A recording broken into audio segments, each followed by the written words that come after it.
अस्सलाम वालेकुम दोस्तों, अॼु तव्हांजे लाइ कम जी अपडेट खणी आया आहियूं। दोलाब जी ईंदड़ किस्त जेको एपिसोड 36 आहे उनजी रिव्यू कंदासीं ऐं वेरनि जी वस्ती ड्रामो जेको सिंध टीवी जो तमामु जल्द अचण वारो आहे उनजे बाबति ॿुधाईंदासीं कॾहिं हलंदो।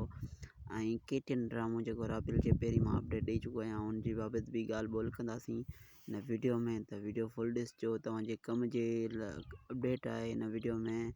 तमामु जेको सिंधी जा बहितरीनु आर्टिस्ट आहिनि ऐं नाले वारा आर्टिस्ट आहिनि जेके ड्रामनि में कमु करे रहिया आहिनि। टिनी ड्रामनि जे बाबति तव्हांखे अपडेट ॾियण लाइ वीडियो मूं ठाहियो आहे, त वीडियो फुल ॾिसिजो। तव्हांखे पहिरीं अपडेट ॾींदासीं त केटिन जेको ड्रामो आहे राबिल उन में तमामु सिंध जा वॾा नाले वारा आर्टिस्ट आहिनि। ज़ुल्फ़कार बुर्दी आहे ऐं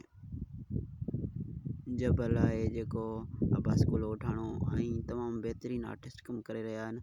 ऐं तव्हांखे इंशाअल्लाह नए साल जी जेको फस्ट में ॾिसण वटां मिलंदो। पहिरीं महीने जी पहिरीं तारीख़ या ॿी तारीख़ ताईं ॾिसण वटां मिलंदो।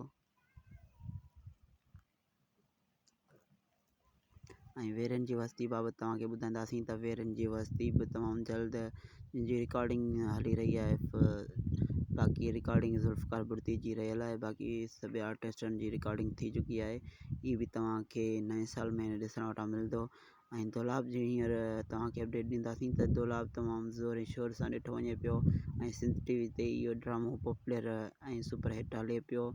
ऐं हिन जी कामयाबी तां इहे जेको ड्रामो आहे वेरनि जी वस्ती लॻे थो इहो जी जेको कामयाबी इहो ड्रामो बि थींदो। ऐं सिंध टीवी तां ऐं टियों ड्रामो जेको मज़ाया आहे सिंध टीवी जो जहिड़ियूं ज़ालूं तहिड़ा मुड़ुस, इहो तव्हांखे शायदि हफ़्ते में 2 ॾींहं ॾेखारियो वञे, ईअं थी सघे थो। बाक़ी इहा असांजी वीडियो तव्हांखे कीअं लॻी असांखे कमेंट में ज़रूरु ॿुधाइजो।